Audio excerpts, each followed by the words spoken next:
भोलेनाथ और माता पार्वती की जोड़ी को हर एक कपल आइडल जोड़ी के तौर पर ही देखता है। यहाँ तो कि ये भी कहा जाता है कि भोलेनाथ और माता पार्वती का विवाह इतिहास का पहला प्रेम विवाह था। वैसे आपने दोनों के प्रेम से जुड़ी कई कहानियां सुनी होंगी, लेकिन क्या आपने ये सुना है कि एक बार भोलेनाथ ने माँ के रंग का मजाक उड़ाया था? जी हाँ, असल में कहा जाता है कि कभी माता पार्वती का रंग काला हुआ करता था और तब ही महादेव ने अपनी पत्नी का मजाक उड़ाते हुए उन्हें काली काली कहकर संबोधित कर दिया था, जिसके बाद से ही माता पार्वती गौरी नाम से प्रसिद्ध हुई। लेकिन आपको बता दें, इस काले और गोरे रंग के बीच माँ और महादेव की जो कथा है वो बहुत दिलचस्प है। ये कथा बहुत समय पहले की है, जब ब्रह्मा जी का सृष्टि को बनाने का कार्य पूरा हो गया था, क्योंकि तब धरती पर पर्याप्त प्राणी हो गए थे। उसी समय धरती पर शुंभ और निशुंभ नाम के दो राक्षस धरती पर अपना आतंक फैला रहे थे, क्योंकि उन्होंने अपनी तपस्या से ब्रह्मा जी को प्रसन्न कर लिया था और वरदान के रूप में ये मांगा कि कोई भी इंसान उनका वध ना कर सके। उनका वध केवल माता पार्वती के पुत्री के हाथों ही हो, वो भी तब जब वो उसको गंदी नजर से देखें। बस इस वरदान को पाने के बाद दोनों ने अपना आतंक फैलाना शुरू कर दिया, किसी को भी नहीं छोड़ा, यहाँ तक कि इंद्र और बाकी देवताओं को भी परास्त कर दिया। जिसके बाद अपने वरदान से परेशान होकर ब्रह्मा जी ने भोलेनाथ के आगे मदद की गुहार लगाने लगे और बोले कि हे प्रभु, आप किसी भी तरह से माता पार्वती को क्रोध दिलवाइए और उनके रूप रंग की निंदा से बनी शक्ति से शुंभ और निशुंभ को मारने के लिए उस शक्ति को देवताओं को अर्पित कीजिए। बस फिर क्या होना था, भोलेनाथ सीधा माता पार्वती के पास गए और बोलने लगे कि देवी, मुझे आज तक एक बात समझ नहीं आई, आप इतने काले रंग की क्यों हैं? माता पार्वती अपने प्राणनाथ के मुंह से ऐसी बातें सुनकर दंग रह गईं। जिसके बाद माता ने महादेव से कहा कि इसका मतलब आपको मेरा रंग पसंद नहीं और आप अब तक मुझसे झूठा प्रेम करते थे। आज मुझे इस बात का एहसास हुआ कि आपको मुझसे प्रेम ही नहीं है। जिसके बाद माता ने प्रण लिया कि अब वो या तो गोरी होकर दिखाएंगी या फिर अपने देह का त्याग कर देंगी। बस फिर माता वहां से उठकर तपस्या के लिए जाने लगी कि तभी भोलेनाथ ने अपनी सफाई में कहा कि देवी, मेरा ऐसा कोई मतलब नहीं था, मैं तो बस हंसी कर रहा था। अगर मेरे हृदय में आपके प्रति प्रेम नहीं होगा तो किससे होगा?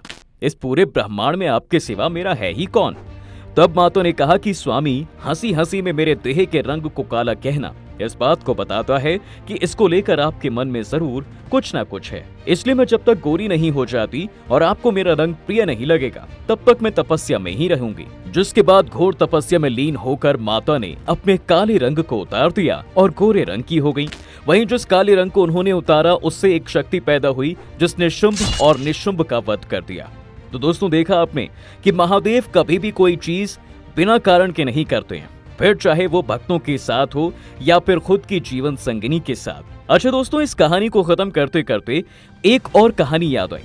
ये तो आप सभी जानते हैं कि महादेव अपने परिवार और सभी गणों के साथ कैलाश पर्वत पर रहते हैं। लेकिन आज के समय में कैलाश पर्वत, इसकी पहाड़ियां और इसकी गुफाएं हमेशा से ही हम इंसानों के लिए रहस्यमय रही हैं। लेकिन क्या आपको पता है कि इस पर्वत पर एक ऐसी गुफा थी जो माता पार्वती के लिए भी रहस्यमय थी, जहां महादेव अपनी पत्नी तक को नहीं जाने देते थे। लेकिन सवाल ये उठता है कि आखिर वो गुफा कौन सी थी और आखिर क्या था उस गुफा में जो उन्हें भी नहीं जाने की इजाजत थी? दरअसल कैलाश में एक ऐसी गुफा थी जिसके बारे में माता पार्वती भी नहीं जानती थी। उस गुफा के पास से गुजरते वक्त वहां से जोर जोर से आवाजें सुनाई देती थी, जो कि उसी गुफा से आया करती थी। वो आवाजें ऐसी थीं जिसे सुनकर किसी का भी मन परेशान हो जाता था। और गुफा की पहरेदारी खुद नंदी करते थे। उन्हें ये जिम्मेदारी उनके प्रभु यानी कि शिव जी ने ही दी थी। एक दिन माता पार्वती उस गुफा के बाहर से गुजरी, तभी उनको वहां से वो आवाजें सुनाई दी। उन आवाजों को सुनते ही माता का मन परेशान हो गया और वो बहुत दुखी हो गई। पार्वती जी तुरंत वहां से वापस आ गई। काफी देर तक वो अपने मन में ये सोचती रही, वो आवाजें किसकी थी और वहां नंदी क्यों पहरा दे रहे थे। स्वामी ने भी मुझे इस गुफा के बारे में कुछ नहीं बताया, आखिर ऐसा क्या है उस गुफा में? बहुत देर सोचने के बाद माता अपने कामों में वापस लग जाती है और उस बात को भूल गई। कुछ दिनों बाद माँ पार्वती को किसी काम की वजह से दोबारा उस जगह से गुजरना पड़ा। उन आवाजों को सुनकर माता फिर से परेशान हो गई। इसके बाद वो एक पल भी वहां नहीं रुकी और सीधा कैलाश आ गई। इस बार माता से रहा नहीं गया और उन्होंने तय किया कि जैसे ही स्वामी वापस आएंगे, उनसे गुफा से आने वाली आवाजों के बारे में पूछूंगी। भगवान शिव जब सैर से वापस आए तो उन्होंने देखा कि उनकी पार्वती किसी बात को लेकर बहुत परेशान है। उन्होंने माँ पार्वती से पूछा, क्या हुआ देवी, आप इतनी परेशान क्यों हैं? क्या बात है, मुझे बताइए। माता बोली, स्वामी वो गुफा कौन सी है जहाँ से इतनी चीखने चिल्लाने की आवाजें आया करती हैं? वो आवाजें किसकी हैं? उसे सुनकर तो मन दुखी हो जाता है।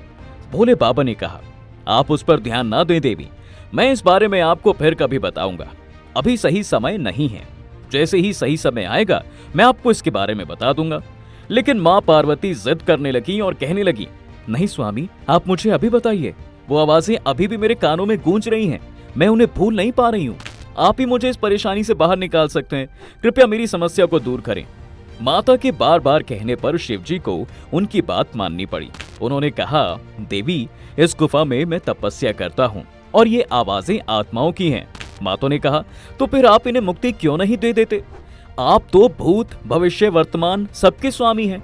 आप तो कुछ भी कर सकते हैं, फिर इन्हें मुक्ति क्यों नहीं देते? शिवजी बोले, मैं इन्हें मुक्त नहीं कर सकता देवी, क्योंकि ये आवाजें आपकी आत्माओं की हैं। इन आवाजों को सुनकर जितनी तकलीफ आपको हुई है उससे कहीं ज्यादा तकलीफ मुझे होती है।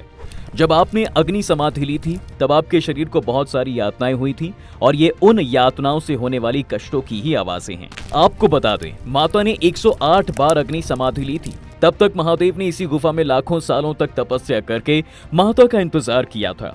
कई जन्म लेने के बाद जब माता ने पार्वती रूप में हिमनरेश, हिमवान और उनकी रानी मैनावती के यहाँ उनकी पुत्री के रूप में जन्म लिया, तब शिवजी का विवाह उनसे हुआ। अच्छा दोस्तों, माता सती के जाने के बाद जब वो माता पार्वती के रूप में धरती पर आई तो उन्होंने भोलेनाथ की पत्नी बनने के लिए घोर तपस्या की थी, जिसके बाद ही ये संभव हो पाया था। उन दोनों के विवाह के सबूत आज भी हमें देखने को मिलते हैं। दरअसल भारत के उत्तराखंड राज्य में त्रियुगी नारायण मंदिर स्थित है और यही वो मंदिर पवित्र मंदिर है जहाँ शिवजी और देवी पार्वती का विवाह हुआ था। इस मंदिर में सदियों से एक अग्नि जली आ रही है। कहते हैं ये वही पवित्र अग्नि है जिसे साक्षी मानकर शिवजी और पार्वती जी ने 7 फेरे लिए थे। ये जगह रुद्रप्रयाग जिले का एक हिस्सा है। आपको बता दें, इस मंदिर में भगवान विष्णु, माता लक्ष्मी और भूदेवी के साथ विराजमान हैं। मान्यता है दोस्तों कि आज भी लड़का लड़की अगर इस मंदिर में विवाह करते हैं, उनका रिश्ता भी शिवजी और पार्वती जी की तरह हमेशा के लिए मजबूत हो जाता है। भोलेनाथ और माता पार्वती की कृपा हमेशा उस जोड़े पर बनी रहती है। इसलिए आज भी कई परिवार अपने बच्चों का विवाह इसी मंदिर में कराते हैं। वैसे आपको बता दें, शिव पार्वती के विवाह की निशानी वो अग्नि आज भी उनके पवित्र विवाह की गवाही देती है और सदियों से चल रही इस अग्नि के कारण ही इस मंदिर को अखंड धूनी मंदिर भी कहा जाता है। यही वजह है दोस्तों कि इस मंदिर का नाम त्रियुगी है, क्योंकि ये अग्नि 3 युगों से चल रही है। कहा जाता है कि अगर आपको वैवाहिक जीवन में परेशानियां हैं तो इस मंदिर में आकर आपकी सारी परेशानियां दूर हो जाएंगी। यहाँ हवन कुंड की राख आपकी सारी परेशानियां दूर कर देगा। इस विवाह में विष्णु जी ने देवी पार्वती के भाई होने के सारे कर्तव्य निभाए थे। वहीं भगवान ब्रह्मा इस शादी में पुरोहित बने थे। विवाह के पास वाली जगह को ब्रह्मशिला कहा जाता है, जो कि मंदिर के बिल्कुल सामने है। इस जगह के महत्व के बारे में स्थल पुराण में बहुत विस्तार से बताया जाता है। माने तो है कि विवाह के समय शिवजी को गाय भी भेंट की गई थी और तब उस गाय को मंदिर के ही एक स्तंभ पर बांधा गया था। कहा जाता है यहाँ शादी से पहले सारे देवताओं ने स्नान भी किया था और यही वजह है कि यहाँ 3 कुंड भी बने हैं, जिसे रुद्र कुंड, विष्णु कुंड और ब्रह्म कुंड कहा जाता है। दोस्तों, माता पार्वती भगवान शिव की अर्धांगिनी ही नहीं थी, बल्कि उनकी शिष्या भी रही हैं। वो अपनी जिज्ञासाओं को शांत करने के लिए अक्सर महादेव से ऐसे ऐसे प्रश्नों को पूछती थी जो आज के समय में जोड़ों को विवाह के तौर तरीके सीखने में मदद भी कर सकते हैं। दरअसल एक दिन देवी पार्वती ने देवों के देव महादेव से पूछा, प्रेम क्या है? प्रेम का रहस्य क्या है? इसका वास्तविक स्वरूप क्या है? इसे भविष्य में किस तरह देखा जाएगा? इस सवाल का महादेव ने जवाब देते हुए कहा, प्रेम क्या है ये तुम पूछ रही हो पार्वती? सत्य तो ये है कि प्रेम के अनेकों रूप हैं। तुमने ही जो उजागर किया है, तुमसे ही प्रेम की अनेक अनुभूतियां हुई हैं। तुम्हारे प्रश्न में ही तुम्हारा उत्तर शामिल है। भगवान शिव की बातें सुनकर माता पार्वती ने कहा, क्या इन विभिन्न अनुभूतियों की अभिव्यक्ति संभव है? तो इस पर भगवान शिव बोलते हैं, सती के रूप में जब तुम अपने प्राण त्याग कर मुझसे दूर चली गई थी, तब मेरा जीवन, मेरा संसार, मेरा दायित्व सब निराधार हो गया। मेरी आंखों से आंसुओं की धाराएं बहने लगी थीं। तुम्हारे अभाव में मेरे अधूरेपन की अति से इस सृष्टि का पूर्ण हो जाना ही प्रेम है। तुम्हारे और मेरे पुनर्मिलन कराने हेतु इस समस्त ब्रह्मांड का हर संभव प्रयास करना ही प्रेम है। तुम्हारा पार्वती के रूप में फिर से जन्म लेकर मेरे एकांकीपन और मुझे मेरे वैराग्य से बाहर निकलने पर विवश करना ही प्रेम है। खैर, ये बात दोस्तों किसी से नहीं छिपी है कि सालों तक तपस्या और तमाम तरह की बाधाओं को पार करने के बाद ही शिव पार्वती का विवाह हुआ था। ऐसे में आज हम भगवान शिव और माता पार्वती के जीवन से उन प्रेम युक्तियों के बारे में बता रहे हैं जिन्हें हम अपने संबंधों में शामिल करके अपने वैवाहिक जीवन को बेहतर बना सकते हैं। भगवान शिव और माता पार्वती का पवित्र बंधन बताता है कि एक बार जब आप किसी के साथ रिश्ते में होते हैं तो हमेशा एक दूसरे के साथ जुड़ाव बनाएं। अपने रिश्ते को समझने की कोशिश करनी चाहिए। अपने आप को न केवल उस रिश्ते में पूरा समर्पित कर दें, बल्कि आपसी तालमेल के साथ अपने रिश्ते को मजबूत बनाने पर भी जोर दें। ऐसा इसलिए क्योंकि एक अच्छे रिश्ते में दोनों भागीदार आगे बढ़ने और बदलने के लिए एक दूसरे को प्रोत्साहित करते हैं। जिनके बीच ऐसा नहीं होता, वहां हमेशा प्यार की कमी ही रहती है।